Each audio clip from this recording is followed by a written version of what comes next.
Saints Row the Third released in 2011 to major critical acclaim. It was developed by Volition, it was published by Deep Silver, and it was basically a more fun take of the Grand Theft Auto series. Saints Row is basically Grand Theft Auto on steroids and cocaine. That's basically the best synopsis I can say about Saints Row.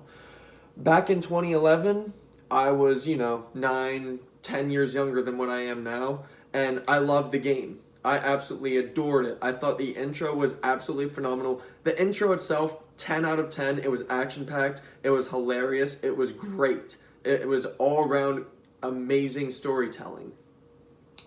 Back then, I enjoyed the entire game as a whole. I thought that it was actually a really cool-looking game. I thought basically everything worked. Just worked, that's it. I thought that the writing was funny. I thought that everything about it was hilarious. Now fast forward to the current time, 9 or 10 years later, Saints Row the Third gets a remastered edition for the PS4 Pro. And man, I still love that intro. The intro of Saints Row the Third, hands down, is one of the greatest intros in a video game ever made. Swear to God. The HDR, if you play it on a PS4 Pro, personally, I enjoy it for the most part. I think that the colors really pop out. Not as much as the likes of even Mafia 2 Definitive Edition, but they still pop out. There are times where the HDR and the color tones are a bit jarring and kind of does actually induce a headache. Otherwise, it is still a very pretty, very well polished game. Even comparing it to games now, I mean, it still kind of looks like a blocky kind of game, but the game itself looks phenomenal. It's a phenomenal remaster for visuals and audio. That's about the only praise that I have for Saints Row the Third now.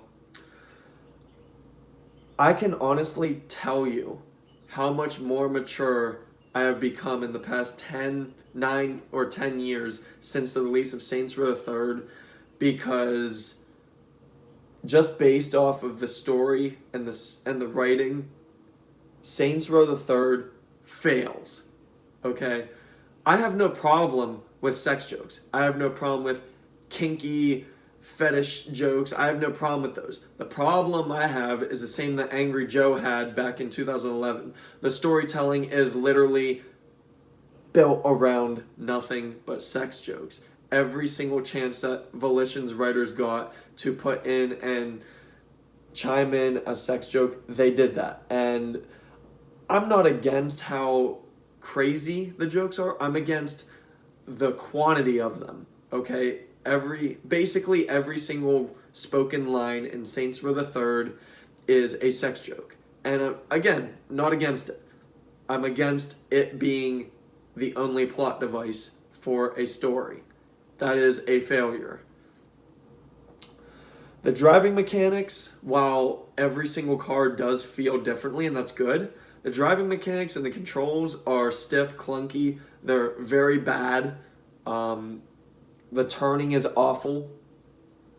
The story itself, like I was talking about the writing, the story is awful.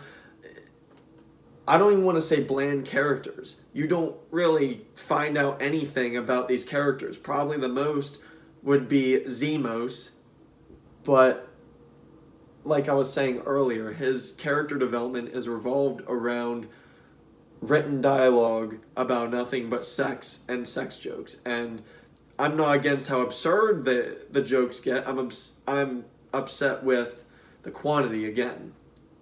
I love the quality of them, but they should have held back so many of the sex jokes. It's way too many. This game is riddled with nothing but sex jokes. It's just bad. It's already kind of a mediocre plot device, but to use that as the main prerogative for storytelling, it's awful. The choices don't really affect anything story-wise. They're good choices and decisions that the writers and the developers put into the game. I'm not knocking the choices or the established way of making the choices. I'm not bashing that. But honestly, they don't really affect anything. You make a choice, and yes, they always give you two different choices. It's usually at the end of each act, but they usually give you two completely different choices that are supposed to be story altering, and honestly, they're not. Like, there's one where it's either blow up a building or take it over as a new stronghold. Either way, it after you choose, it doesn't really fit into the story. They don't really do anything with it. You just kind of stay there if you take over with no mention about it ever again. You just continue with the plot. Or you blow it up and there's no repercussion, no consequence, no cause and effect. And that's the biggest problem with this game. There's so much one side of cause and effect in this game that it's ridiculous.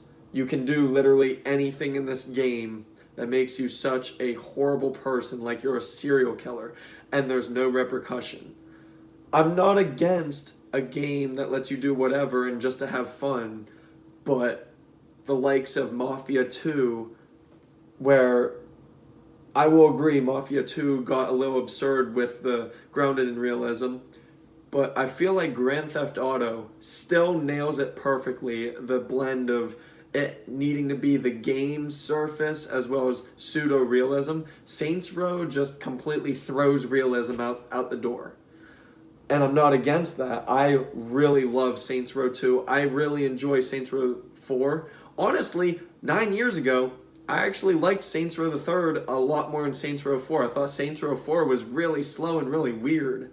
But 9 years later, I actually prefer Saints Row 4 re-elected. It just did so many new innovative things. And I actually liked the story and the storytelling of it. Saints Row the Third Remastered, while it's beautiful, it's a beautiful disaster at that. Not much else that I can say about this. The character customization is still great. The visuals are still great. The HDR is mostly great. The intro is the standout, the one and only standout thing. The intro is phenomenal, it's perfect. But outside of that, everything is either needs attention and repaired, or it should have just never went into the final product. So anyway, my final review for Saints Row the Third Remastered on PS4 Pro is a 6 out of 10. Thank you.